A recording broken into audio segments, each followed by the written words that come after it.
At 9 o'clock Monday morning, I opened my company email like usual. An unread message sat at the very top of my inbox. The subject line read, "Notice of termination of employment for Ethan Walker." I stared at those words for 3 seconds before clicking it open.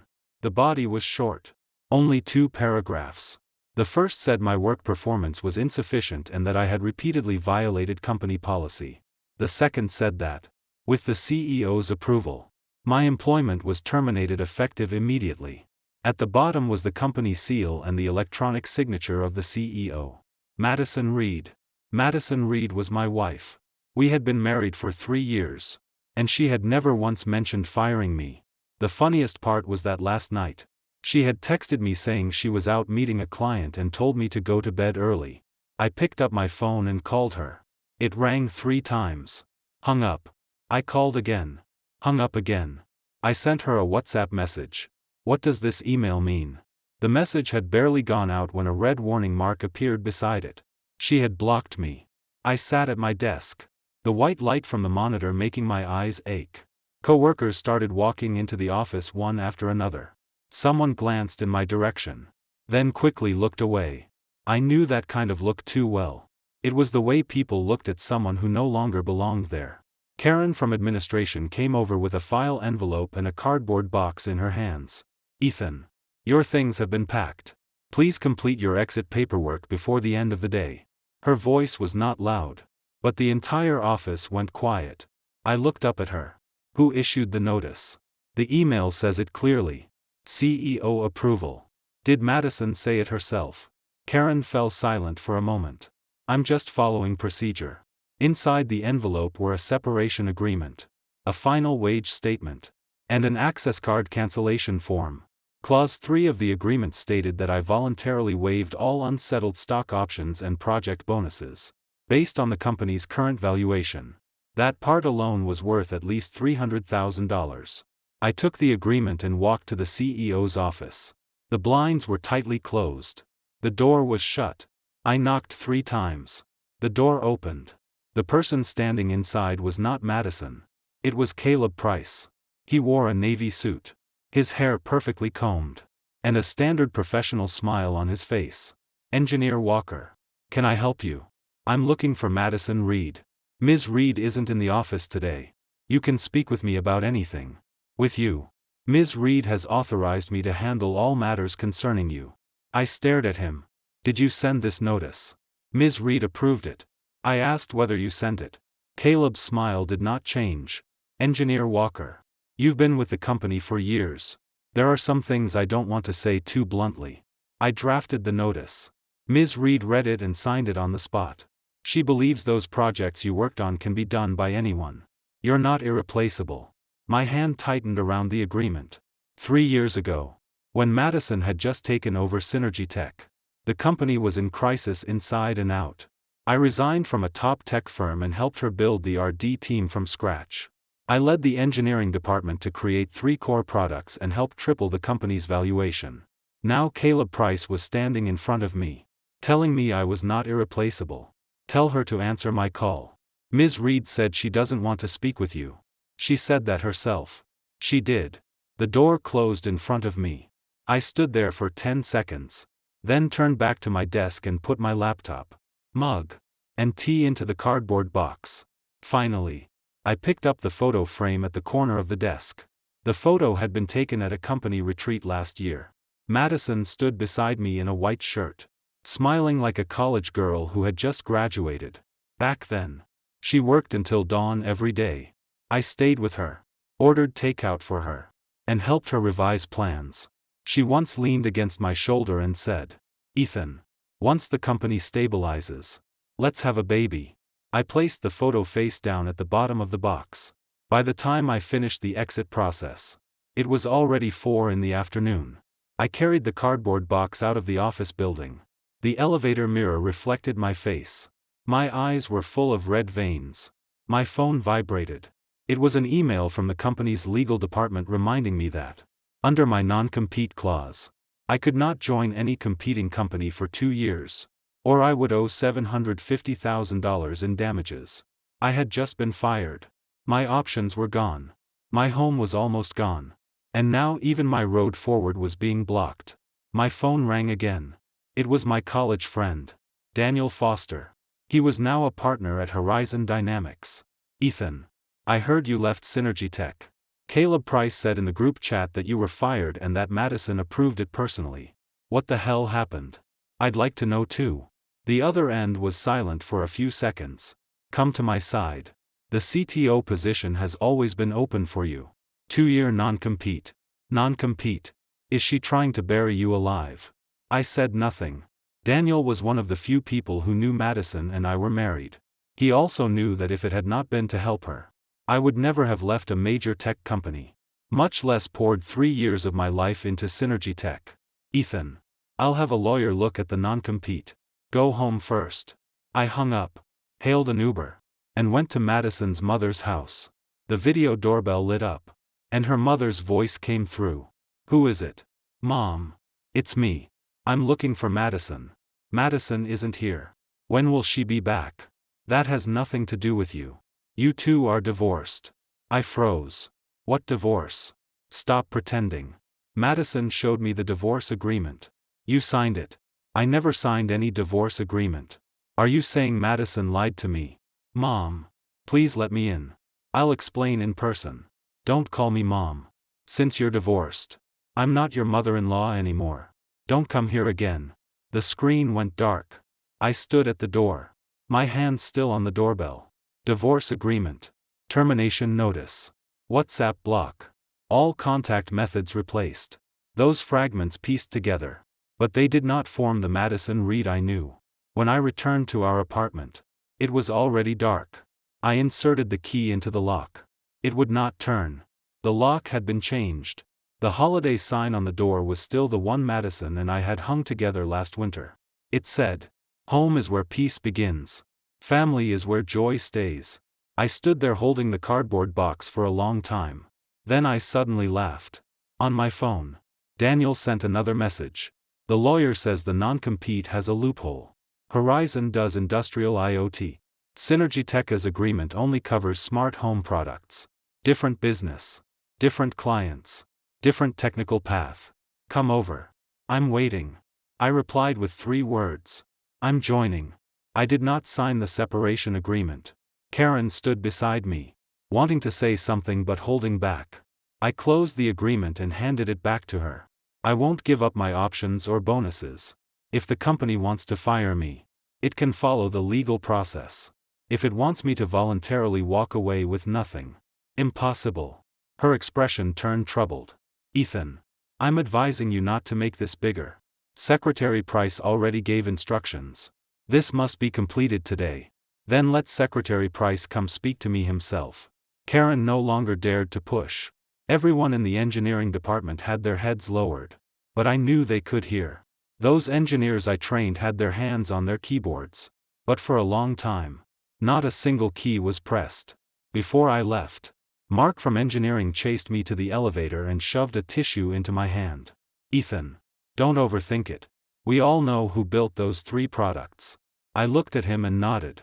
When the elevator doors closed, I saw Caleb Price standing at the end of the hallway, smiling at me from far away. That smile did not look like victory. It looked like a sentence being handed down. But he did not know one thing. I hate being forced to bow my head and admit defeat. That day, after leaving Madison's mother's house, I did not leave immediately. I stood by the road outside the gated community and called Madison one last time. The number went through. But no one answered. The wind was cold. The edge of the cardboard box dug into my fingers until they went numb. Suddenly, I remembered the day we got married. We had no wedding.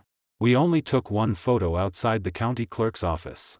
She wore a white shirt that day too, holding the marriage certificate, and said seriously, "Ethan, I have nothing right now except Synergy Tech. If you follow me, it will be hard." I said, "It's okay. I'll help you build it." And I truly did. I just never expected that. In the end, I would be the first person thrown out. That night, I took everything out of the cardboard box one by one. There was still a crack at the bottom of my mug. I had accidentally dropped it 2 years ago while working overtime. Madison said it was ugly and told me to replace it. I agreed at the time. But the next day I still brought it back to the office. When she saw it, she said nothing. She only stuck a piece of clear tape on the bottom. The tape was still there. But she was gone. I put the tea in the cabinet and placed the notebook on the desk. The notebook was not actually blank. On the first page was the product plan Madison had written for me back then. Her handwriting was beautiful. The final line read, "Ethan, thank you for working so hard." I stared at those words for a long time before finally closing the notebook. Hating someone is easy. The hard part is admitting you still care.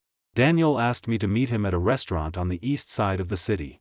When he saw the box in my arms, he did not ask anything. He only pushed 2 bottles of beer in front of me. The lawyer reviewed Synergytech's non-compete. It's narrowly written. It restricts the smart home industry. Horizon is doing industrial IoT. Different application scenarios. Different clients. Different technical path. If they really sue, they won't win. Then let them sue. Daniel looked at me. You sure? Sure. He pulled a contract from his bag. CTO. Annual salary, $150,000. 5% options. Don't think it's high. You're worth it.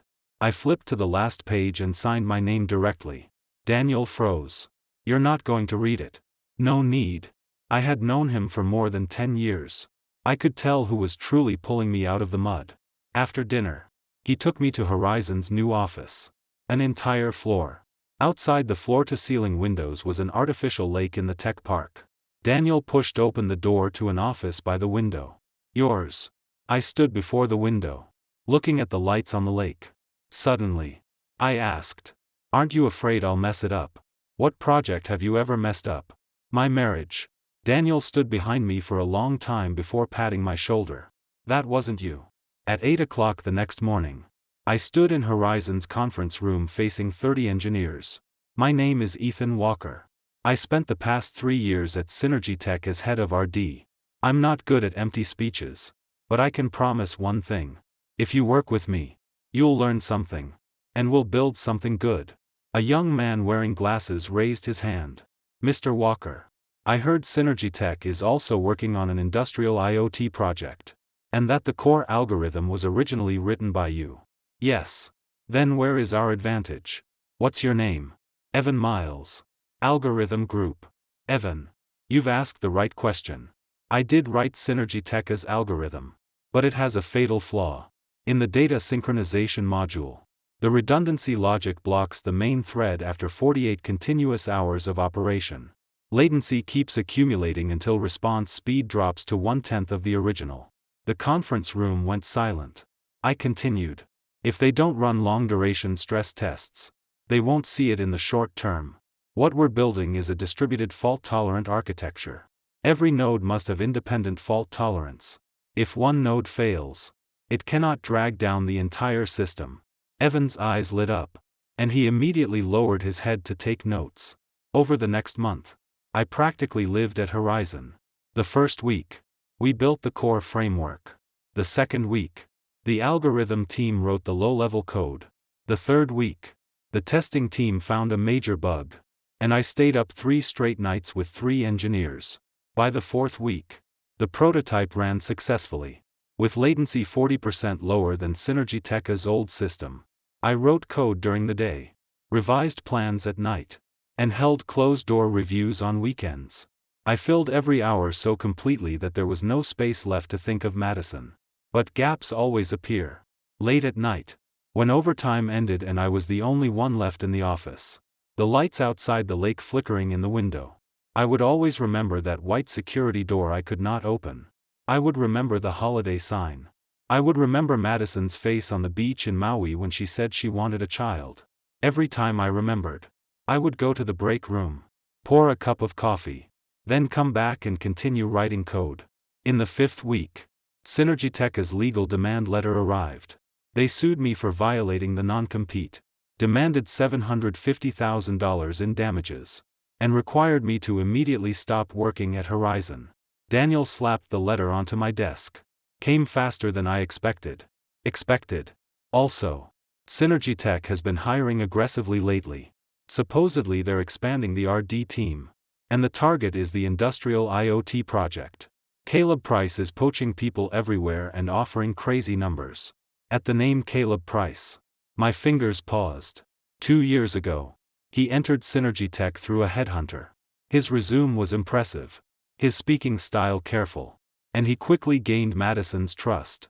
I had warned her before, saying his ambition was too strong and he should not be given too much control over HR and finance. At the time, she only said, "Ethan, he's capable. Don't overthink it." Now, he had used her name to drive me out of the company. I continued typing. Let them poach. The hole in the architecture can't be filled by throwing bodies at it. In the 6th week, Horizon's first milestone version was completed. At dinner that night, Evan had a few beers and asked me, "Mr. Walker, have you ever thought about getting revenge on Synergy Tech?" I looked at the beer in my glass. No need for revenge. Build the product. Are you married? My hand paused. Was. Several people looked over. I set down my glass and got up to go to the restroom. In the mirror, the man looking back at me was much thinner than a month ago. But his eyes were no longer empty.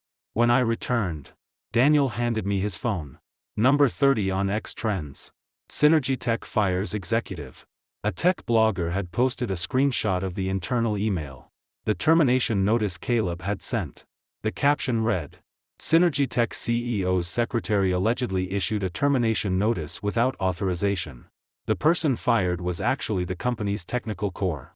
Sources say there is more behind the story." The comments had exploded. People were asking who Caleb Price was. People were asking why Madison Reed had signed it. Others said several people from Synergy Tech's engineering department had already resigned. Daniel asked, "Do you want to respond?" "No." "You sure? Let them tear themselves apart." That night, I walked back to my rented apartment alone. Under the streetlight at the entrance, my phone suddenly vibrated. An unknown number sent 6 words. "The divorce agreement is fake." I stared at the screen.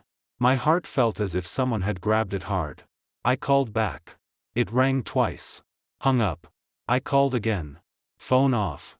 The divorce agreement was fake. That meant Madison had not divorced me. She had only blocked me, changed the lock, and used a fake agreement to deceive her mother. Why would she do that? I sat on the sofa, and Caleb Price's face at the CEO's office door appeared in my mind. "Ms. Reed has authorized me to handle all matters concerning you." Handle all matters. Those words dug into my brain like thorns. I messaged Daniel. "Help me investigate Caleb Price. Everything about his career before Synergy Tech." Daniel replied quickly. "How deep?" "All of it." That night, I lit a cigarette again. I had quit smoking for 3 years. Madison did not like the smell of smoke, so I had not touched a single one. The smoke made me cough. After coughing, my mind became clearer. I opened my laptop and started writing the second version of the architecture plan. I wrote until dawn. At first, the Horizon team did not completely accept me. They had heard my name, and they had also heard all kinds of messy rumors online. Some thought I had been kicked out of Synergy Tech in disgrace. Some worried that I would bring my former company's trouble into Horizon. During the first technical review, a back-end engineer asked me directly, "Mr. Walker, if Synergy Tech sues us, can our code still go online?" I projected my laptop onto the big screen and broke down the new architecture line by line. "You're worried about being sued. That's normal. But an engineer's best defense isn't shouting that he's innocent. It's code. Our data structures, communication protocols, fault-tolerant logic, and scheduling strategies have all been redesigned. From now on, any third-party agency comparing the two systems will be able to tell this is a completely new system." That meeting lasted from 2 in the afternoon until 9 at night. No one left halfway. At the end, Evan was the first to stand. "I'm in." Once there was a first, there was a second. The team truly became united during the 3rd week. When that major bug appeared, the testing environment ran for 46 straight hours before the primary node suddenly began dropping packets. The atmosphere in the conference room hit rock bottom. After reading the logs, I determined the issue was not the algorithm, but an overly conservative backpressure strategy in the message queue. I rewrote the scheduling module with Evan. 2 back-end engineers modified the communication layer, while the testing team stress-tested in parallel. At 4 o'clock on the third morning, the fault stopped reproducing, and the system ran stably for 72 hours. No one spoke. Then Evan slapped the table once. "It works." Those 2 words made me clearer than any comfort could have. I was finally no longer just the man blocked by Madison Reed and driven out of the company by Caleb Price. I was Ethan Walker, an engineer. Again. After Synergytech's legal letter spread, Horizon was also under pressure internally. Marketing worried clients would wait and see. Sales worried projects would be delayed. Some even suggested postponing the release until the lawsuit was resolved. Daniel gathered the executives into a meeting room and asked for my opinion. I said only one thing. The more it looks like this, the less we can stop. If we stop, it means we admit we're guilty. Daniel made the call. We proceed according to the original plan. After the meeting, he handed me a bottle of water. "Ethan, don't carry everything alone. Horizon isn't Synergytech. And I'm not Madison Reed." I looked at him. He quickly added, "I mean, I won't let a Caleb Price ride over the engineering team." I smiled. I know. That was the first time I had truly smiled since leaving Synergytech. 3 days later, Daniel sent Caleb's information to my email. Caleb Price, 32 years old. After graduating college, he worked in administration, then became an executive assistant at a listed company under Ridgewell Technologies. During his time there, the company suffered an internal data leak. Several executives were investigated. He came out untouched. Less than half a year after the investigation ended, he resigned voluntarily, then joined Synergytech. One name in the file was marked in red by Daniel. Ridgewell Technologies. I called Daniel. "Find out what Ridgewell is doing now. Also check its shareholder structure." Already did. Ridgewell was acquired 3 years ago by an investment company. The actual controller is Victor Price. Victor Price. Caleb Price's uncle. I leaned back in my chair. Daniel continued. "Ridgewell is also doing industrial IoT now. Even more coincidentally, 3 months ago, Ridgewell invested $7.5 million in Synergytech and took 10% equity. 3 months ago. That was when Madison started going on frequent business trips. Back then, she came home exhausted every day. When I asked what she was busy with, she only said the company was negotiating financing and the matter was complicated. So she did not want me to worry. I believed her. Now it seemed that, from that moment, Caleb and Ridgewell had already begun tightening the net. That afternoon, Daniel sent over Synergytech's latest shareholder structure. Madison held 35%, the largest stake. Ridgewell Technologies held 10%. Victor Price personally held 8%. More importantly, 15% of the shares under Madison's name were held on behalf of an undisclosed party. I stared at those numbers. Ridgewell and Victor together made 18%. If the hidden 15% also belonged to the Price family, then their real control exceeded 33%. Enough to shake the board. 2 years ago, Caleb entered Synergytech as a secretary. On the surface, he helped Madison handle daily affairs. In reality, he had access to HR, finance, contracts, email, approval systems, and client information. He spent 2 years hollowing her out little by little until he could use her name to fire me. Madison's electronic signature might not have been signed by her at all. I shot to my feet. "I'm going to Synergytech." Daniel stopped me. "What can you do if you go? Security will block you. Caleb will say Ms. Reed doesn't want to see you. The trial is about to begin. If you go now, they'll only say you're harassing the plaintiff." I gripped the door handle until my knuckles turned white. He lowered his voice. "Ethan, don't walk into their trap. We don't have enough evidence yet. Wait until it's time to show our cards." I took a deep breath and loosened my hand. "When can the product go live?" "Fastest. 2 months. Too slow." 1 month. Daniel stared at me. 1 month. Triple overtime pay for everyone. I'll lead. For the next 2 weeks. Horizon entered closed development. The lights in the testing room stayed on all night. Takeout boxes piled up in the break room. Evan's dark circles nearly reached his chin. But every day he ran in excitedly to report data. The night the second milestone version passed all tests, I stood before the screen and saw the green words. All passed. Only then did my chest finally loosen a little. That same night, Attorney Harris informed me that the non-compete case would begin next Monday. I said, expedite the patent application too. Now? Daniel asked. Yes. Distributed fault-tolerant algorithm. Low-level architecture patent. I've already written the application documents. The file was 40 pages. All written late at night. It followed a completely different technical path from Synergy Tech's original system. Solved the same problem. And performed even better. If the patent was approved, Synergy Tech would either have to pay for a license or abandon its industrial IoT project. And Ridgewell's valuation adjustment agreement clearly stated that the project had to launch on time. Monday morning. 9 o'clock. Court opened. Synergy Tech sent 3 people, Caleb Price, their lawyer, and legal counsel. Madison did not come. The plaintiff's lawyer said I possessed Synergy Tech's core technical secrets and had joined a competitor after leaving, violating the non-compete and confidentiality obligations. They demanded $750,000 in damages and an immediate stop to my work. Attorney Harris asked only one question. Please present evidence that the defendant took code or materials from the plaintiff.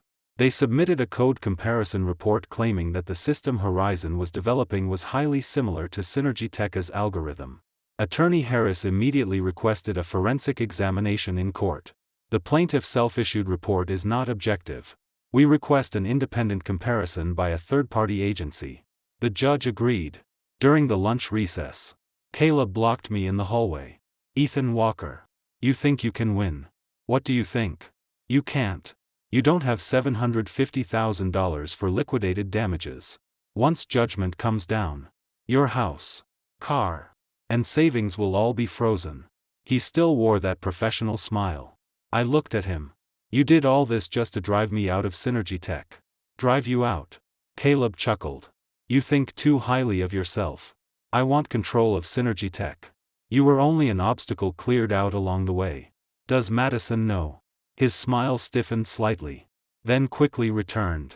Of course Ms. Reed knows. She approved every decision, including the termination notice. Of course. Including the divorce agreement. Caleb did not answer. That afternoon, the hearing ended, and the judge announced that judgment would be issued later. Attorney Harris believed our chances were high because the non-compete did not actually cover Horizon's business. When I walked out of the courthouse, I received a message from Sophie Morgan. Sophie was Madison's best friend from college and also my old classmate. She was now a family law attorney. I had originally planned to ask her about Madison, but she sent me a message first. Ethan, I was just about to find you. There are things about Madison you need to know. We met at a coffee shop downstairs from her law firm. The first thing she said when she saw me was, "You've lost weight. If Madison saw you, her heart would hurt." My hand paused around my coffee cup. How is she lately? Bad. Sophie pushed a USB drive toward me. 3 months ago, Madison discovered that certain company decisions showed approval in the system even though she had never signed off. The financial accounts didn't match. Contract terms had been changed. Even her email password was changed. She realized Caleb was hollowing her out. But she couldn't directly confront him. Why? The Ridgewell investment agreement contains a valuation adjustment clause. If Synergy Tech's industrial IoT project cannot launch within 1 year, Ridgewell has the right to acquire Synergy Tech's remaining equity at a very low price. And the core R&D person for that project was you. My eyes darkened. So Caleb had to drive me out. Yes. Driving you out wasn't just removing an obstacle. It was to make Synergy Tech fail the agreement. Once it failed, Ridgewell could swallow the whole company. Sophie lowered her voice. Madison's phone was monitored. Her email was monitored. Every communication channel was controlled by Caleb. The day before the termination notice went out, Caleb took her phone for an entire afternoon under the excuse of a system upgrade. When she got it back, the notice had already been sent. The fake divorce agreement had been forwarded to her mother.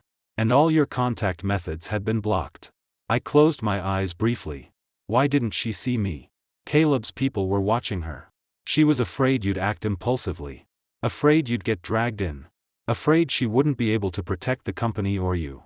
That night she called me and cried for an hour, saying she was sorry to you. I gripped the USB drive. Its metal shell pressed painfully into my palm. That text. Did she send it? Sophie nodded.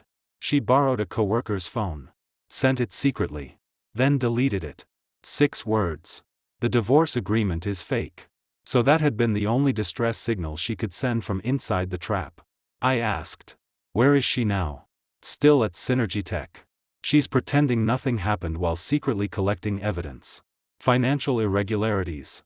Contract tampering. Email operation logs. They're all on this drive. She said these could only be given to you. I stood. Help me pass her a message. What? Wait 2 more weeks. In 2 weeks. I'll come get her. That night. Sophie replied with 3 words. She'll wait. Sophie told me Madison had tried to fight back. Once. She discovered an extra $60,000 consulting fee in the finance system and demanded an explanation from the CFO. The next day, Caleb transferred the CFO to an out-of-state project under the excuse of emergency support. Madison wanted to check the original contract files. But the archives department said Caleb had taken the key. She tried to change her email password. But the system said she lacked administrator access. She was trapped inside her own company. Sophie said. Every day she sat in the CEO's office. But she was like a puppet whose strings had been cut and stolen. My chest felt heavy. The hardest part was not that she had been bullied. It was that I had once been so close to her and noticed nothing. Sophie added. There's another reason she didn't let you know. Caleb forged several violation files against you, including false reimbursements, procurement kickbacks, and code leak records. They may not be enough to convict you, but they're enough to ruin your reputation. Madison has been looking for the original logs to prove those files are fake. Only then did I understand why Caleb had dared to say in the courthouse hallway that he could destroy me. In the deepest folder of the USB drive, there was an audio recording. In the recording, Madison's voice was very low. Caleb Price. If you dare touch Ethan Walker, I won't let you get away with it. Caleb answered with a laugh. Ms. Reed, you should worry about yourself first. Without me, the board can remove you tomorrow. As for Ethan Walker, he's just a technical director. Replace him. And the company keeps running. After listening to that recording, I sat alone in the living room until dawn.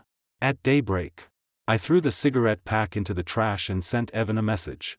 Starting today, run another security audit on every core module. I want our system so clean no one can find a single flaw. There was one sentence Caleb said at the courthouse that stayed with me for a long time. He said, Ethan Walker, you think Madison really loves you that much? If she did, she wouldn't let you get thrown out alone. That sentence was a knife. At the time, I did not refute him because I did not know the truth. Later, Sophie told me that on the night the termination notice was sent, Madison rushed back to the company and demanded Caleb withdraw it. Caleb threw the minutes of an emergency board meeting in front of her and said that if she dared withdraw it, he would immediately expose the valuation adjustment agreement and my so-called violation files. It was not that she never tried to reach me. She had been held behind the door, forced to watch me leave. Knowing that made it hurt even more. Misunderstandings can be explained, but those missed nights cannot be returned. There were 2 folders on the USB drive. One was called Financial Irregularities. The other was called Communication Records. Inside Financial Irregularities were more than 20 bank receipts and a spreadsheet recording every abnormal fund movement at Synergy Tech over the past 6 months, totaling more than $900,000. The notes were all consulting service fees. The recipients were all subsidiaries under Ridgewell. Inside Communication Records were logs from Madison's email and approval system. Starting 3 months ago, her email had been logged in multiple times late at night from internal company IP addresses. At those times, she had been sleeping at home. My termination notice was submitted at 3:42 p.m. on March 16 and approved at 3:45. It took only 3 minutes. At 3 that afternoon, Madison was meeting a client outside, and her phone was in Caleb's hands. I shut down the computer and stood on the balcony. A plan formed bit by bit in my mind. Step 1. Patent licensing. Force Synergy Tech's industrial IoT project to choose. Either buy my license or abandon the project.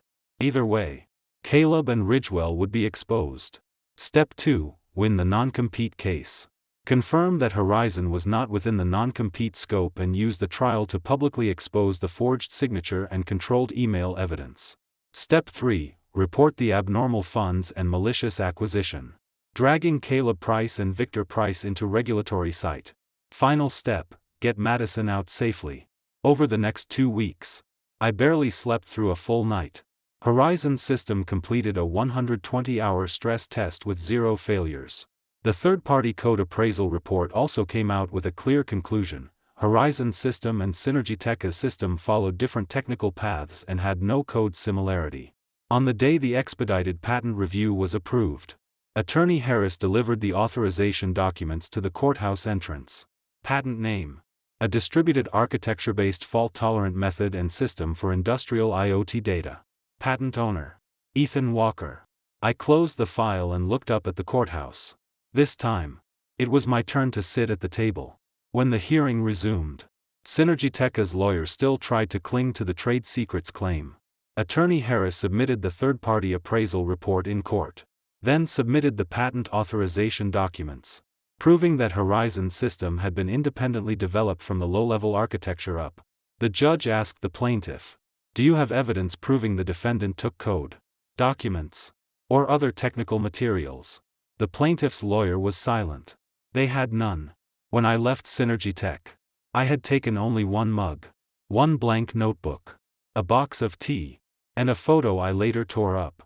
More importantly, Attorney Harris applied to add evidence, submitting records showing abnormal logins to Madison's email and tampering with the approval system. Your Honor, we believe the plaintiff's lawsuit itself has major authorization defects. The so-called CEO-approved document may not have reflected Ms. Madison Reed's true intention. The smile on Caleb Price's face finally disappeared. After the hearing ended, Victor Price called me. "Mr. Walker, this is Victor Price. I know. It's good for young people to be capable. But don't take things too far. The conflict between you and Synergy Tech is only a misunderstanding. If you're willing to stop pursuing this, I can represent Ridgewell and give you a better platform. Triple Horizon's compensation." I laughed. "Mr. Price, are you trying to buy me? Or trying to shut me up?" The other end was quiet for 2 seconds. "Mr. Walker, in business, there are no eternal enemies. But some people don't deserve to be friends." I hung up. 3 days later, Horizon held its product launch. Daniel had originally invited only a dozen media outlets. But because of Synergy Tech's firing scandal and the non-compete lawsuit, nearly 100 people showed up. I stood on stage in a black suit. Behind me, the big screen displayed Horizon's industrial IoT data platform architecture. This system, from low-level architecture to upper-level algorithms, was independently developed from scratch by me and my team. It does not use any third-party authorized code, nor does it infringe on any company's technical secrets. Applause rose from the audience. I raised a hand for quiet. "Next, I'm announcing something." The screen switched. A single line appeared. "Horizon Dynamics Core patent will be licensed to Synergy Tech for $1. The room erupted. Flashbulbs exploded into white. I held the microphone and continued. "Synergy Tech is where I worked for 3 years. The true founder of that company is someone I respect deeply. Synergy Tech is currently facing technical difficulty in its industrial IoT project. And my patent can solve that problem. The value of technology is solving real problems, not becoming a knife in a business war." A reporter asked, "Who is the founder you respect?" I looked into the camera. "Madison Reed." The room went quiet for 1 second. Then every microphone shot up. "Mr. Walker, what is your relationship with Madison Reed? Why has Madison Reed not appeared in any of Synergy Tech's recent public events? Is your $1 license meant to help her retake control of the company?" I said only one sentence. "Madison Reed is my wife. From beginning to end. She never fired me. The person who fired me forged her signature. That sentence exploded across the entire internet. 10 minutes later, 3 topics shot to the top of X trends. Ethan Walker and Madison Reed's marriage exposed. Synergy Tech control battle. Horizon licenses patent for $1. After the launch, Daniel and security escorted me out. In the car, Daniel looked at the trending topics and laughed so hard he slapped the steering wheel. Ethan, that strike didn't just cut Caleb Price. You flipped Victor Price's entire table. I looked out the window. Not enough. That night, Madison fought back openly for the first time at Synergy Tech's board meeting. Caleb questioned why she had concealed her marriage and why she had allowed someone being sued by the company to license Synergy Tech a patent. She answered calmly, "My marriage is my personal life and does not need to be reported to the board. As for the patent license, without it, can Synergy Tech's industrial IoT project go live on time? Do all of you want the company to fail the valuation adjustment clause and be acquired by Ridgewell at a low price?" Someone said Ethan Walker was her husband and that it constituted improper benefit transfer. She looked up at that person. He was maliciously fired by the company, forced out of RD through my forged signature, and sued for $750,000 under a non-compete clause. Yet he still licensed the patent to Synergy Tech for $1. If you're dissatisfied with that kind of benefit transfer, you can vote to reject it. No one in the meeting room spoke. That night, Sophie sent me the meeting recording. I heard Madison's voice, calm and clear, sharpened by 3 months of suppression. Daniel clicked his tongue beside me. "Your wife is really something." I lowered my eyes to the phone. Something knocked softly against my chest. I knew. She had always been something. It was just that. For these 3 months, she had been trapped. Now, she was finally walking out. The next day, Attorney Harris assembled the reporting materials. Financial irregularities, email control, approval tampering, forged signature, Ridgewell's valuation adjustment clause, Caleb's abnormal career history at Ridgewell. All of it was connected into one complete evidence chain. At the same time, Sophie contacted 4 founders whose companies had been swallowed by Ridgewell in the past. One of them was Henry Clark. 6 years ago, Ridgewell had acquired his company using the same method. After reading the documents, he said only one sentence: "I've waited 6 years for this chance." We submitted the materials to the SEC, the State Attorney General's office, and the Financial Crimes Unit. We also sent them to several financial media outlets. At noon, Evan rushed into my office. "Mr. Walker, Caleb Price was taken by the police." I looked up. "When?" "Just now." 2 officers walked into Synergy Tech's meeting room and took him away right in front of the board. They even put him in cuffs. The office burst into cheers. I did not smile. Caleb was only the knife. The real hand holding the knife was Victor Price. After the product launch, Victor did not fall immediately. He was far more experienced than Caleb, and he understood public opinion better. He quickly released an edited video claiming I had once reimbursed $30,000 in travel expenses at Synergy Tech.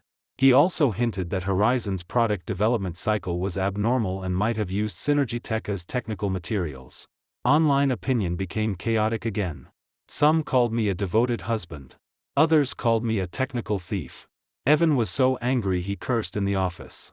But I told him to organize all development records, code commit history, testing logs, and patent draft timestamps. They want to fight with public opinion. We fight with evidence. Daniel contacted media. Attorney Harris issued a legal statement. Horizon publicly released part of the development timeline. And the third-party code appraisal report was published at the same time. Every code commit, every bug fix, every failed test, all had records. More importantly, Sophie found Synergy Tech's former finance supervisor. Before leaving, that supervisor had backed up an approval log. It clearly recorded that the so-called $30,000 travel expense had been a false reimbursement entered by Caleb after I left. And the approver was still Madison's abnormally logged-in account. The moment that evidence came out, Victor's internet army completely backfired. That night, a financial media outlet published an article. If Ethan Walker is a thief, why does he dare release all RD records publicly? If Madison Reed truly fired her husband, Why did all approvals concentrate within the 3 hours her phone was taken away? Public opinion pressed back against the Price family. I looked at the trending topics and felt no excitement. Because I knew that the more anxious Victor became, the closer we were to the truth. And Madison was still inside Synergy Tech. As long as she had not come out, I could not relax for even one day. After the $1 license was announced, Synergy Tech's engineering department sent me an anonymous email. There was only one sentence inside. Mr. Walker. Thank you. Many people in the project team still remember you. The attachment was a photo. In the photo, the large screen in Synergy Tech's testing room showed that the system had restarted successfully. Several young engineers stood before the screen, their backs exhausted but straight. I looked at the photo with complicated feelings. Synergy Tech did not belong to Caleb alone. Nor did it belong to Ridgewell. There were many ordinary employees there. They only wanted to keep their jobs and finish the project. What Madison had desperately tried to protect was not only the sign her father had left behind, but also these people's livelihoods. So that $1 was not charity. It was a road forward for the people swept into the storm. After Caleb was taken away, Victor immediately cut ties. Ridgewell issued a statement claiming that all of Caleb's actions were personal and that Ridgewell had no knowledge of his forged signatures, illegal system control, or embezzlement.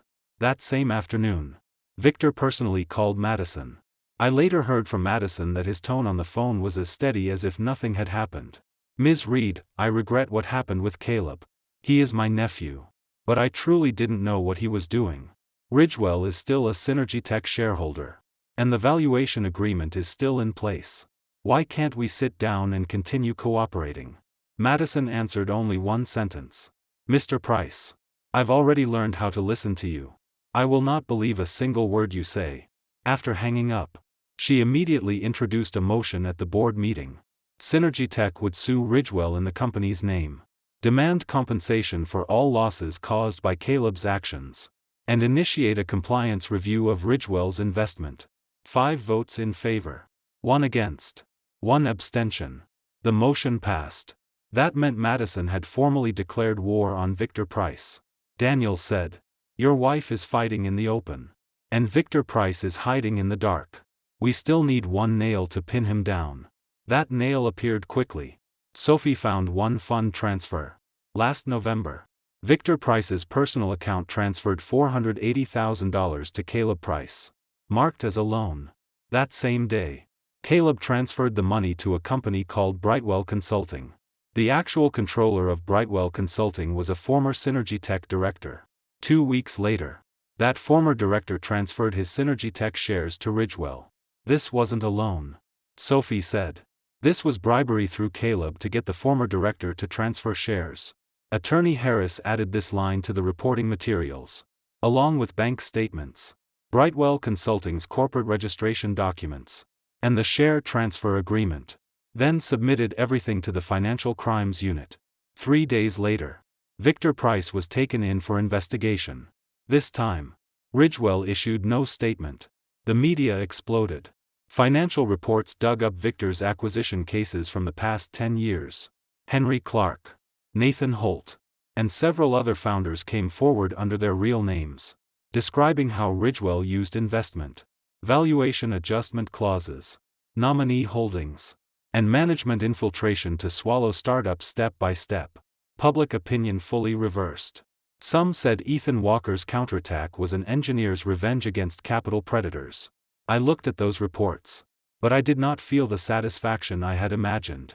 I had only gathered the victims together, organized the evidence, and handed it over. The people who truly endured the worst were them. Henry Clark had waited 6 years. Madison had endured 3 months. And I had simply been pushed off a cliff and happened not to die. On the day Horizon's product officially launched, Daniel asked me to say a few words. I stood on stage, looking at one exhausted yet excited face after another. This product is not my achievement alone. Without Daniel giving me a chance when I was at my lowest, without Evan and all of you testing through night after night, it would not be standing here. What we want is not to win one trending topic, but to make this product truly #1 in the market. On the big screen, the first client connected. The first data packet uploaded successfully. And the system ran normally. Applause rang out. Only then did I finally breathe. That same day, the court issued judgment in the non-compete case. Synergy Tech's claims were dismissed. The judgment found that the non-compete agreement covered the smart home industry, while Horizon's industrial IoT business did not fall within the agreed scope. It also found that Synergy Tech had insufficient evidence of trade secret infringement and that major defects existed in the relevant approval authorization, making it impossible to prove Madison Reed's true intent. When I walked out of the courthouse, the sun was dazzling. Daniel waited at the entrance with his car keys. "Come on. Let's go get her. Now. Didn't you say you'd get her in 2 weeks? Today is exactly 2 weeks." I got into the car, and my heartbeat suddenly sped up. When the car reached Synergy Tech, many reporters were already gathered outside the office area. Security saw me. Their expressions complicated. But no one stopped me. I walked all the way to the CEO's office. The door was closed. I knocked 3 times. Madison's voice came from inside. "Come in." I pushed the door open. She stood by the window, wearing a white shirt, her hair tied into a ponytail. She was much thinner than 3 months ago. Her chin was sharper, but the light in her eyes was brighter than in the photo. When she saw me, she opened her mouth, and tears fell first. "You came." "I came." She rushed into my arms, both hands clutching my waist, crying until her whole body trembled. Outside the office, someone clapped. Someone whistled. Someone quietly wiped away tears. I held her and smelled the familiar scent of shampoo in her hair. My eyes stung. "I'm sorry." She sobbed into my chest. "I watched them fire you in my name. I watched them kick you out of our home. But I couldn't tell you the truth. I was afraid that if I said anything, you would rush to Synergy Tech and Caleb would move early. It wasn't your fault.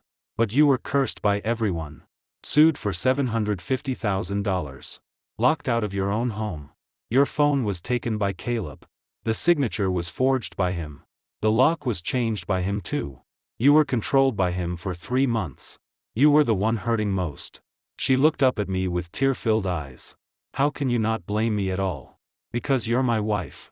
If someone bullied you, I should blame myself for not finding out sooner." She rose on tiptoe and kissed me lightly on the lips. Very soft.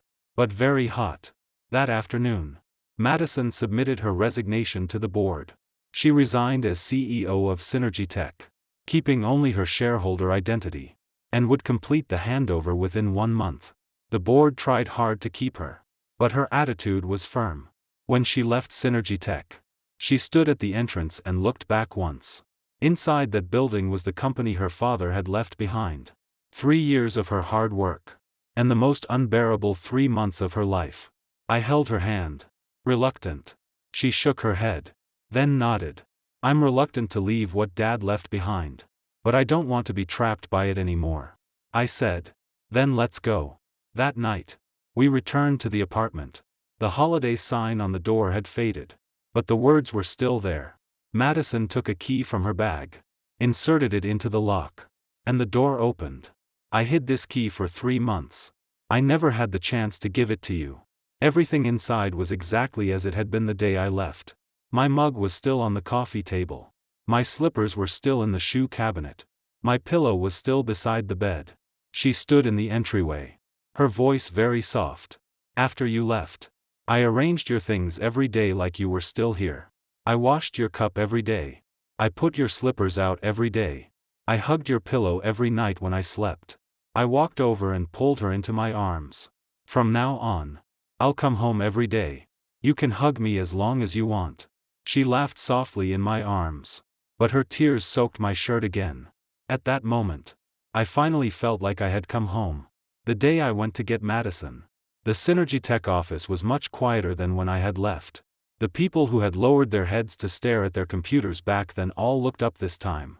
Someone softly called me Mr. Walker. Someone else said with red eyes, "Ethan, I'm sorry." I knew they were not bad people. They had only been afraid to speak under Caleb's pressure. When Madison packed, she took only 1 notebook, 1 pen, and the old photo frame left by her father. She stood at the door to the CEO's office and looked at the desk and chairs one last time. I used to think that as long as I sat here, I had protected Dad's company. And now I think people matter more than companies.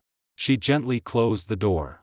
As the elevator descended, the mirrored wall reflected the two of us. 3 months ago, I had left this place alone with a cardboard box, like I had been abandoned by the whole world. 3 months later, she stood beside me, her fingers tightly clasped around mine. When we reached the first floor, she suddenly said, "Ethan, I want to eat your tomato egg noodles." I looked at her. That's all. That's all. For the past 3 months, every meal felt like completing a task. I couldn't taste anything. Today I want something that tastes like home. That night, I cooked her a pot of noodles. She ate slowly. Halfway through, tears fell into the bowl. Afraid I would see, she lowered her head and stirred the soup with chopsticks. I did not expose her. I only pushed a tissue over. After wiping her tears, she said softly, "Ethan Walker, from now on, I won't carry everything alone anymore." I said, "Remember that. When something happens, come to me first." She nodded. Okay. On Madison's first night back home, she did not sleep well. In the middle of the night, I woke and found her sitting at the edge of the bed, holding her phone. The screen was lit, but there was nothing on it. "What's wrong?" She looked back like a child caught doing something wrong. "I keep feeling like the phone will suddenly ring.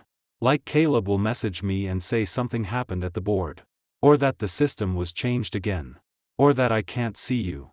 I sat up, took her phone, powered it off, and placed it at the farthest end of the nightstand. "No one can order you around now." She looked at me, her eyes slowly turning red.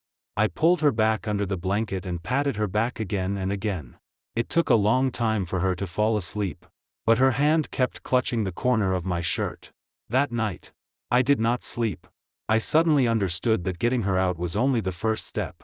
Making her truly stop being afraid would take a long time. But that was fine. This time, I had enough patience. Peace lasted only 1 week. On Friday night, Madison saw an in-depth financial report. The title was, "Aftermath of Synergy Tech Control Battle, Mysterious Nominee Shareholder Emerges." The report revealed that the 15% equity held under Madison's name was actually owned by Victor Price. Even worse, Madison had not signed the nominee agreement. After reading it, her face went pale bit by bit. "I never signed this agreement." I took the phone and looked down. The report included notarization records, bank flows, and equity penetration charts. The signature on the agreement looked very much like Madison's. But she knew clearly that it was not hers. That meant Victor had long been unsatisfied with hidden control. He had been preparing to bring out the nominee agreement at the right time, enter the board as the actual shareholder, and completely remove Madison. If Caleb had not failed early, Synergy Tech would truly have fallen into the Price family's hands after a little more time. The next day, the prosecutor's office contacted Madison for a statement. I went with her. Assistant District Attorney Miller asked, "Did Caleb Price ever threaten you?" Madison was silent for a few seconds. "Yes. He said that if I didn't cooperate, he would make sure Ethan Walker could no longer survive in the industry. He also said he had evidence of financial misconduct against Ethan and could destroy his reputation." Were those records real? No. They were forged reimbursement records and approval forms. When it was my turn to supplement, I submitted the evidence chain showing Victor Price's $480,000 transfer to Caleb. ADA Miller reviewed the file and nodded. "We are already verifying this part. Victor Price's issues are more complicated than we expected." When we walked out of the prosecutor's office, Madison remained silent. I asked, "Are you afraid?" She shook her head. "I used to be. Not anymore." "Why?" She tightened her grip on my hand. "Before, I was alone. Now I'm not."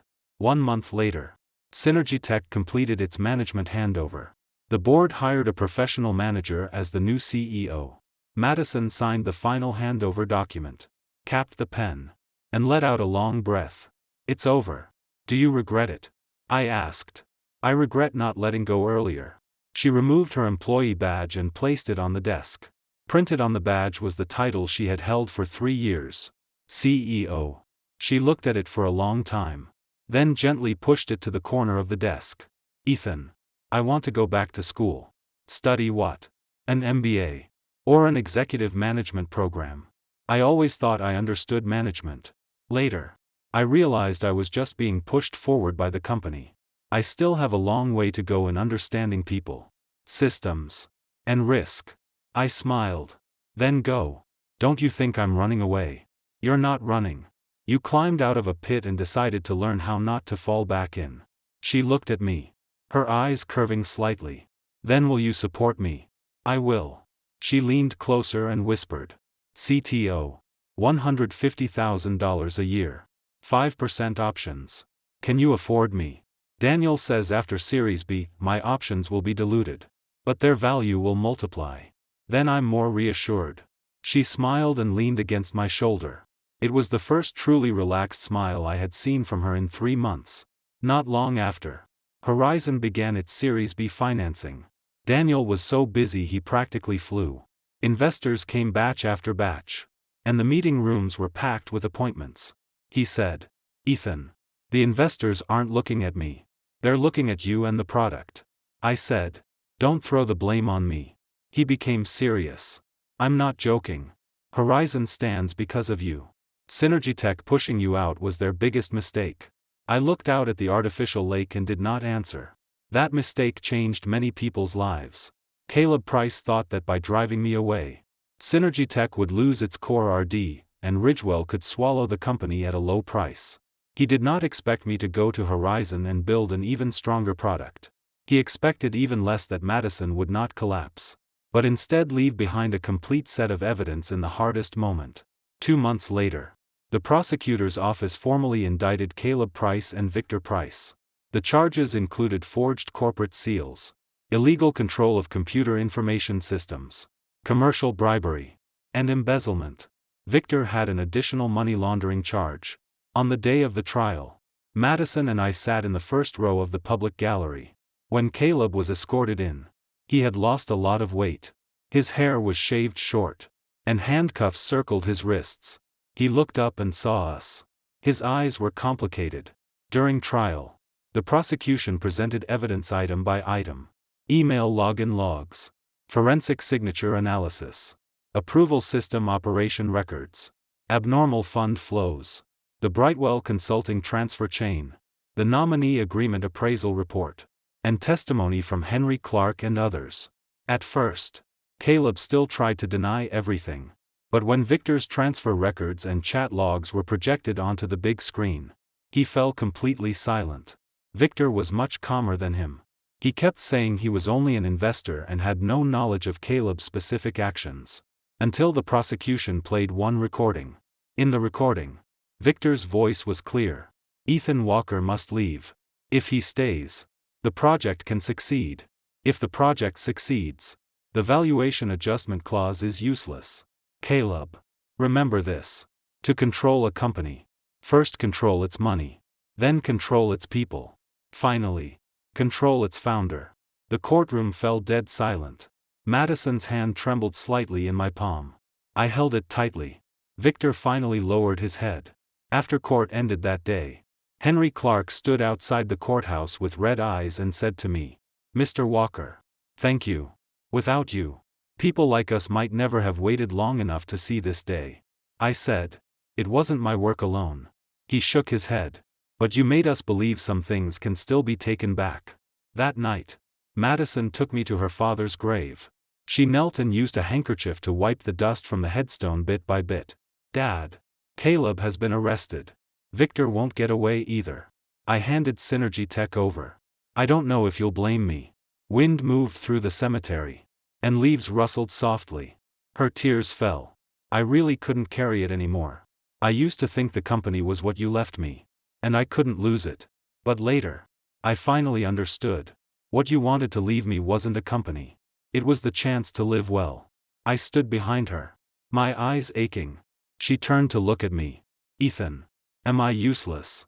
I crouched and took her hand. You carried it alone for 3 months. Stopped Caleb from completely destroying the company. and left behind so much evidence. If you're useless, then there are very few useful people in this world. She smiled, tears still hanging on her face. That night, at her father's grave, she told him we would hold a real wedding. 3 years ago, our marriage registration had been too rushed. No wedding dress, no vows, no friends or family as witnesses. This time, she wanted to marry me openly. I said, okay. She asked, you don't think it's troublesome? For marrying you, any amount of trouble is fine. She finally laughed through her tears. Madison's mother later invited me to dinner. It was the same house, the same door. The difference was that this time, the door opened quickly.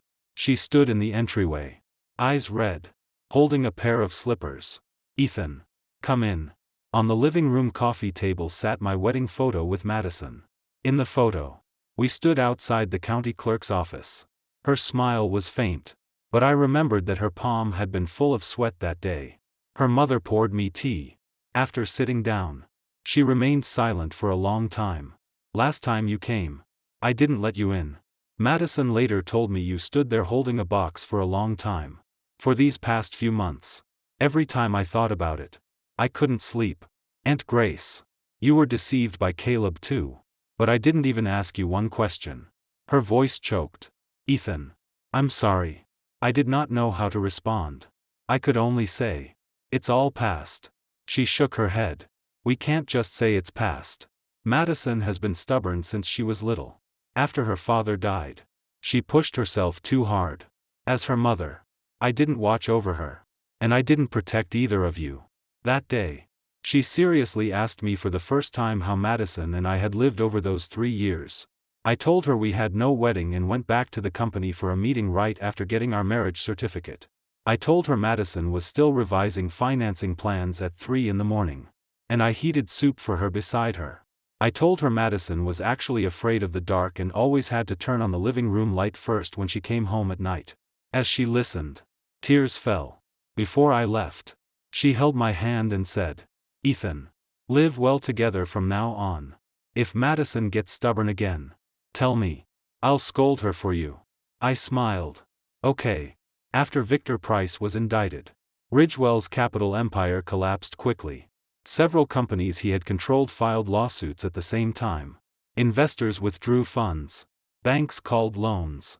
Ridgewell's stock fell day after day. Financial media called it the largest malicious acquisition case in the industrial IoT sector. Daniel looked at the news and said, Ethan, you could teach a business class now. Topic: How an engineer took down a capital predator. I said, don't be ridiculous. I only know how to talk about code. Madison added from the side. He'd fall asleep teaching business. But he can lecture for 3 hours on distributed fault tolerance without drinking water. Daniel laughed loudly. At that moment, the atmosphere at home felt so relaxed it almost did not seem like we had just survived a storm. Madison sat on the sofa hugging a pillow. Her hair casually tied back. No suit. No heels. No need to force an aura in a boardroom. Suddenly, I felt that this was the real her. The wedding was set for early November in Maui. Madison chose a resort in Wailea. Behind the hotel was a private beach. The sand was fine. The ocean blue. And beyond it was a grove of palms. When the wind blew, the leaves rustled like people applauding. She arrived a week early with her mother and my mother to try on dresses, choose flowers, and rehearse the ceremony. I stayed at Horizon to handle post-launch operational data and flew over on Wednesday. Daniel picked me up at the airport wearing a floral shirt and sunglasses, looking less like a best man and more like a man on vacation. Ethan, you're finally here. Your wife has been working like crazy these past 2 days. She even dragged me into moving 30 chairs. Where is she? Trying on her dress. She said you're not allowed to see her early. When I arrived at the hotel, Madison had just stepped out of the fitting room. She wore a white wedding dress, the skirt spreading out, the veil falling behind her shoulders. She looked like she had walked out of ocean wind and sunlight. When she saw me, her face instantly turned red. Didn't I say you weren't allowed to see? I was stunned for a long time before I said, couldn't help it. Daniel coughed beside us. You too. Stop staring soulfully at each other. The seamstress is still waiting to adjust the waistline. Madison glared at him.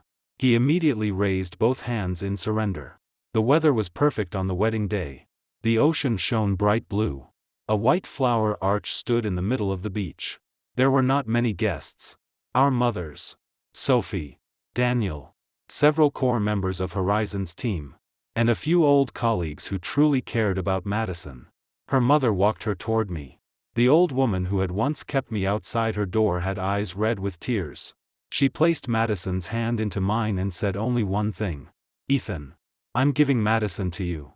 I held Madison's hand tightly. Her hand was cold, but steady. The officiant asked if I did. I said, "I do." He asked if she did. She looked at me. Her voice choked with tears. "I do." I lifted the veil and kissed her. The waves, applause, and cheers surged together. But all I could hear was her breathing. Very soft. Very quick. Like a bird finally flying home. During the family tea ceremony we added for our mothers. My mom placed a red envelope into Madison's hand. "Madison, I didn't know before that you had suffered so much. On the day Ethan was fired, I thought you two had just argued. Only later did I learn you had carried it alone for so long. I didn't help you. I'm sorry." Madison knelt there, holding my mother's hand, tears falling. "Mom, please don't say that. You treating me like a daughter is enough for me. From now on, Ethan and I will take care of you together. Just wait to hold your grandchild." My mother laughed through tears and pulled her into her arms. Madison's mother stood beside them, crying so hard she could not speak. The two mothers hugged each other. Madison cried too. In the end, Daniel shouted, "Cake time. If you keep crying, the makeup is done for." Only then did everyone laugh. At night, after the guests left, only the two of us remained on the beach. Madison was still wearing her wedding dress, but she had taken off her heels and was walking barefoot on the sand. "Ethan, come here." She pulled me toward the ocean, not caring when the hem of her dress was wet by the water. When the water covered our ankles, she turned and looked at me. Moonlight fell across her face. "Ethan Walker, I love you." Her voice drifted toward the sea. Then she shouted again. "I, Madison Reed, will only love you in this life, the next life, and the life after that." I walked over, picked her up, and spun her once. She screamed and wrapped her arms around my neck, laughing like a child. "Put me down." "No. My dress is wet. I'll buy you a new one." "Ethan Walker, are you rich now? Enough to support you?" She leaned against me and quieted down. "Ethan, I used to think I had to be strong. I couldn't cry. I couldn't be scared. I couldn't let anyone see that I couldn't hold on. But during those 3 months, I was really afraid many times." "What were you afraid of?" "Afraid you hated me. Afraid you didn't want me anymore. Afraid you'd think I sacrificed you for the company." "I was afraid too." She looked up. "What were you afraid of?" "That you really didn't want me anymore." Her eyes turned red again. I lowered my head and kissed her forehead. Good thing that wasn't true. After the wedding, Madison officially started school. Every day, she carried a backpack to business school. At night, she spread case materials all over the coffee table, serious as if preparing for college entrance exams. Sometimes I read product reports beside her while she read management cases. When she got tired, she leaned her head on my shoulder and said, "Mr. Walker, tell me about your industrial IoT data platform." I talked for half an hour. She fell asleep while listening. Horizon's business also became smoother and smoother. After the $1 license, Synergyteka's industrial IoT project went live successfully. But because of the management change, its market movements were one step slow. With a more stable product and faster response, Horizon won several major clients in succession. Daniel shouted in the office every day, "Financing is stable. IPO possible." I told him to shout less because the engineering team still had bugs to fix. In December, the first instance judgment came down. Caleb Price was convicted of forging corporate seals, illegal control of computer information systems, commercial bribery, and embezzlement, receiving a combined sentence of 9 years in prison. Victor Price was convicted of commercial bribery, money laundering, and embezzlement, receiving a combined sentence of 13 years. All illegal gains were confiscated. Ridgewell was fined by regulators and ordered to return all illegal proceeds to Synergy Tech. The day the judgment came down, Henry Clark called me and cried so hard he could not finish a sentence. Mr. Walker. 9 years. 13 years. I waited 6 years and finally saw it. I held the phone and stood by the window for a long time. That night, Madison and I did not celebrate. We simply cooked dinner together. She boiled noodles. I fried eggs. We sat at the dining table and listened to the soup bubbling in the pot. She said, "Ethan, the case is over.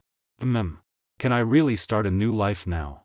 I placed the fried egg into her bowl. "You already started." She looked at the egg and smiled. That smile was very light, but it gave me more peace than any victory. On the night before the wedding, Madison suddenly could not sleep. She sat on the balcony in pajamas, the sea breeze messing up her hair. I walked over and placed a jacket over her shoulders. "Nervous?" She nodded, then shook her head. "Not nervous. It just feels unreal." "What part?" "A few months ago, I thought I would lose you. Lose the company. Lose everyone. Now you're beside me. Both our moms are asleep in the next room. And tomorrow we're having a wedding by the ocean." I sat beside her. She looked at the sea in the distance. "Ethan, if I hadn't sent that text, would you really have given up on me?" I was silent for a while and answered truthfully. "I don't know. Back then, I hurt badly. And I hated you. I thought you had truly given up on me." Her eyes reddened. I held her hand. "But you sent it. With the only method you could find. You called me back. It was only 6 words. It was enough." She leaned against my shoulder, her voice very soft. "From now on, no matter what happens, I'll tell you myself. No matter how hard it is, I'll tell you." Same for me. The next day, when she walked toward me in the wedding dress, I suddenly understood. A make-up wedding was not just making up for a ceremony. It was telling all past misunderstandings, injuries, and fears. You end here. From this step forward, we begin again. Evan came to the wedding too, representing Horizon's engineering team. He gave us a special gift, a transparent acrylic board containing a screenshot of the core log from the first version going online. In the center was one line: "System stable." He scratched his head and said, "Mr. Walker, we didn't know what to give. So we gave you and Mrs. Walker the thing we all stayed up building together. Without that period, there would be no Horizon today. And there would be no us." Madison accepted the gift and said seriously, "Thank you for getting through that time with him." Evan's face immediately turned red. "Mrs. Walker." Mr. Walker led us. Standing beside them, my heart felt warm. When I left Synergy Tech, I took only one cardboard box.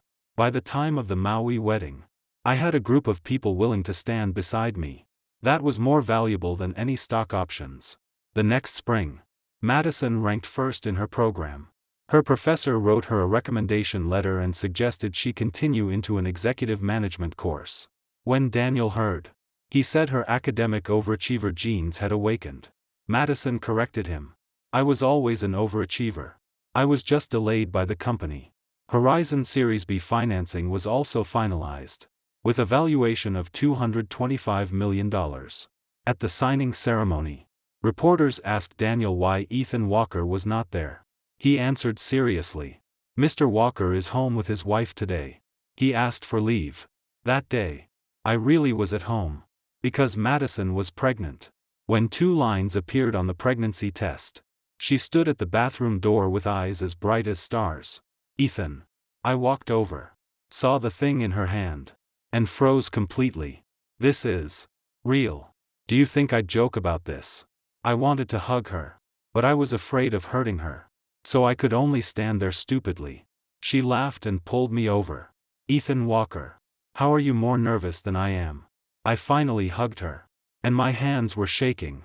When I called my mother, she cried on the other end and said she would buy a plane ticket immediately. When Madison called her mother screamed once, said good 6 times, and said she was going to church to pray and give thanks. That night, Madison lay in bed with her hand on her lower belly. Do you think it'll be a boy or a girl? Either is fine. Answer seriously. A girl. As beautiful as you. She smiled. Then tears fell again. Why are you crying again? I just feel like. We went through so much. From being fired to court. From Synergy Tech being hollowed out to Caleb being arrested. From carrying things alone to carrying things together. We walked all the way here and finally have our own child. She buried her face in my arms. Ethan. Give the baby a nickname. I thought for a moment. Annie. Like peaceful. Safe. Annie Walker. She repeated it twice and smiled. Good. Annie. I hope she lives her whole life safely and peacefully. After getting pregnant, Madison's temper softened a lot. And she became much more spoiled. In the past, she could hold on through meetings even when sick. Now, when she wanted tofu pudding from a place across town in the morning, she would sit on the bed and stare at me without saying anything. I asked her what was wrong. She said, Annie wants tofu pudding. I accepted my fate, got up, and drove across town to wait in line. When Daniel found out, he laughed at me. Mr. Walker, you're not CTO anymore. You're Chief Delivery Officer. I said, you don't understand. I don't. I only know that you used to go 3 days and 3 nights without sleep and not frown. Now your wife frowns once and you panic harder than when a server goes down. I did not refute him. Because he was right. In November, we went to Maui again. The same resort where we had held the wedding. The same beach. Only this time, Madison wore a loose maternity dress. Her belly already large. Her due date was next week. She wore sunglasses. Holding coconut water. Watching waves roll in layer after layer. Her expression was peaceful. I sat beside her. A book in my hand. But I had not turned the page in half an hour. She removed her sunglasses and looked at me. Stop staring at me. Read your book. Finished it. Liar. You've been on that page for half an hour. I looked down. Sure enough.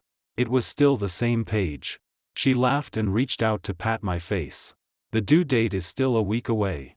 If you're this nervous now, what will you do then? We'll deal with it then. She took my hand and placed it on her belly. The little one inside moved. Through her belly. I felt a tiny foot kick lightly. Madison's eyes curved. Annie is saying hello to you. At that moment, an indescribable steadiness rose inside me. It was like walking a long road and finally reaching a place where I could stop. Daniel walked out from the hotel carrying a plate of fruit and sat beside us. Mrs. Walker. Your belly is even bigger than last month. Annie is definitely going to be a chubby little girl. The doctor said her weight is normal. That's good. Oh. Ethan.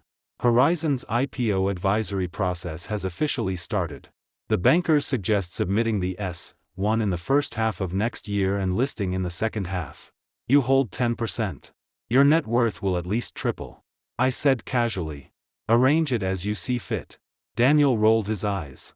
Do you care about anything other than your wife and child now? Madison laughed beside us. The sea breeze blew. Palm leaves rustled. Waves rolled onto the sand. Then slowly retreated. Smoothing over footprints and leaving a glossy surface behind. I held Madison's hand. My other hand resting on her belly. 3 months ago, I had stood downstairs at Synergy Tech holding a cardboard box. Not knowing where to go. Later, I went to Horizon. Won the lawsuit. Obtained the patent. Used $1 to pull Synergy Tech back from the valuation trap. And brought Madison out from Caleb's control. I once thought that had been fate's cruelest cut. Looking back now, it was more like a turn in the road. After turning, there was a new path ahead. Madison leaned against my shoulder and asked softly, Ethan, what are you thinking about? 3 months ago. What about it? I was standing downstairs at the company. Calling you. The calls were rejected. My messages showed a red warning mark. Back then, I felt like the sky had collapsed. I thought the whole world had abandoned me. She tightened her grip on my hand. Her eyes slowly reddening. I looked at the ocean and continued. Now that I think about it, those 3 months were painful. But without them, I might never have known how good you are. Or how much I love you. People only realize what they have when they almost lose it. I almost lost you. So there won't be a second time. Madison leaned against my shoulder, tears soaking my shirt. Ethan. Thank you. For what? For not giving up on me. For using $1 to buy back my company. And to buy me back too. I lowered my head and kissed her forehead. And thank you. Thank you for not giving up on me when it was hardest. Thank you for carrying it alone for 3 months. Thank you for giving me a home. She looked up at me, tears still on her face. But she was smiling. I lowered my head and kissed her. The little one in her belly kicked again. I let go of her and placed my hand on her belly, gently rubbing it. Annie. Don't kick. Daddy is kissing Mommy. Madison laughed through tears and punched my chest. Be serious. At some point, Daniel had already left. Only the two of us remained on the beach. In the distance, hotel lights came on. Above us, stars appeared one by one. Madison leaned in my arms and suddenly asked, "Do you remember that holiday sign on the door?" I remember. Home is where peace begins. Family is where joy stays. This Christmas, we'll hang a new one. By then Annie will already be born. The 4 of us, plus your mom and my mom, we'll have Christmas dinner together. You hold Annie, and I'll hang the wreath. Okay. I said. Okay. She closed her eyes and leaned against me, her breathing gradually becoming even. I held her and watched the ocean darken bit by bit. 3 months ago, I held a cardboard box and did not know where to go. 3 months later, I held my wife and watched my future. The road ahead was still long, but I was no longer afraid, because I was no longer alone. After she became pregnant, Madison loved looking through old photos. Once, she found a photo from our Maui trip the previous year. In it, she stood on a balcony with the ocean behind her, smiling happily. That photo had once made me feel like I was looking at a stranger during my most painful days. Now, looking at it again, I only felt grateful. She asked, "Did you hate me back then?" I did.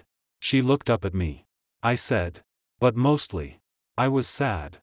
Because I couldn't understand how someone who had said she wanted a child the day before could kick me out the next day." She touched her belly, her voice very soft.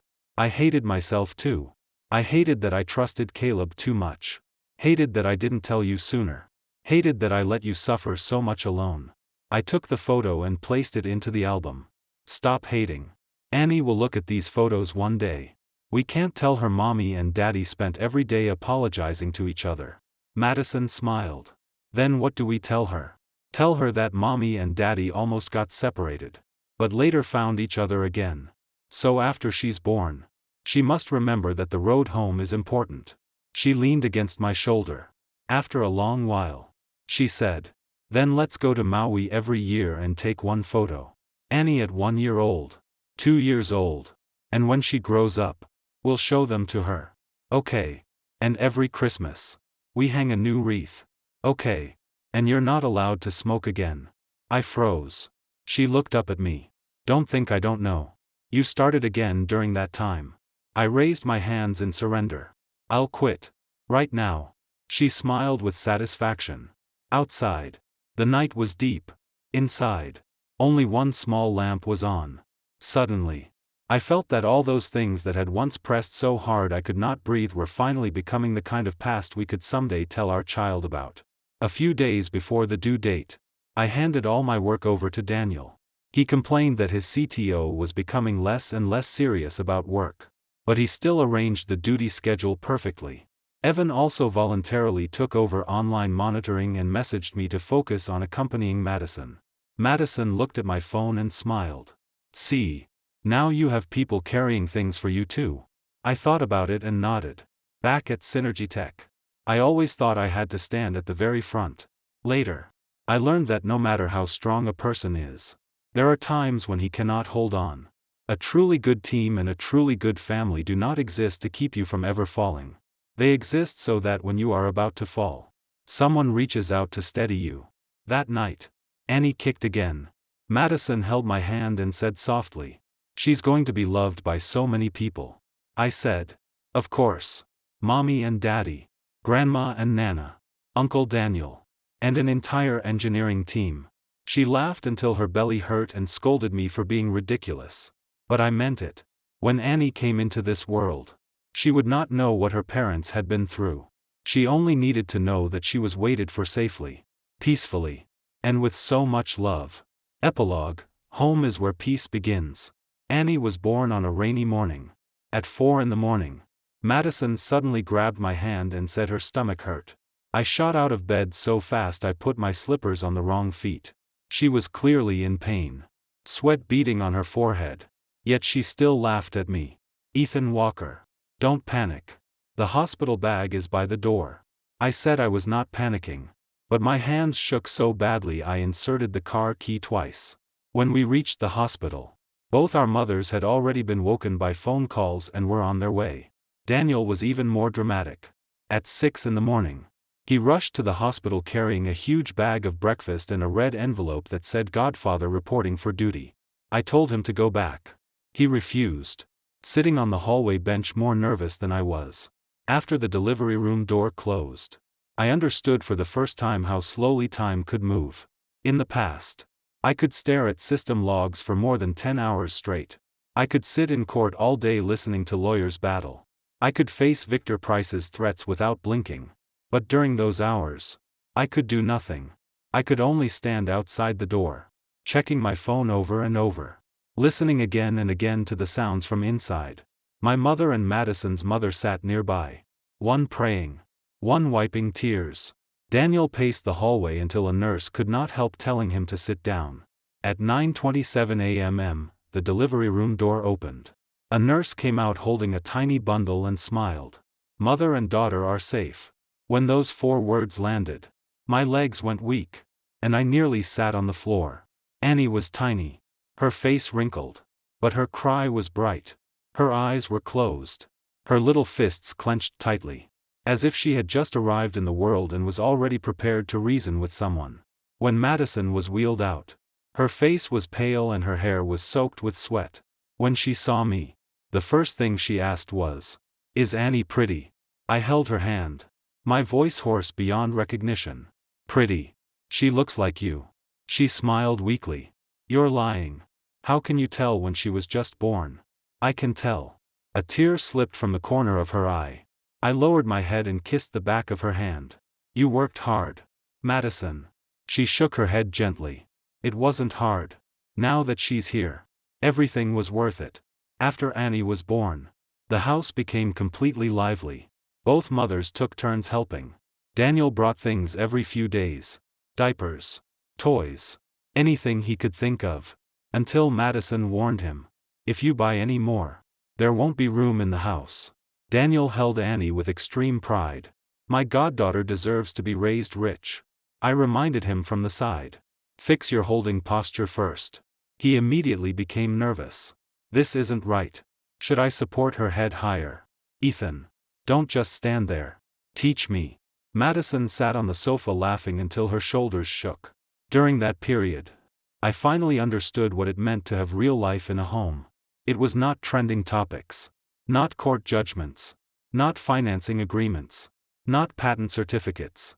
It was the dim yellow kitchen light at midnight when making formula. It was Madison so sleepy she fell asleep against my shoulder. It was Annie letting out a milk burp and both mothers laughing at the same time. Before Christmas, Horizon's IPO advisory process officially completed its first stage.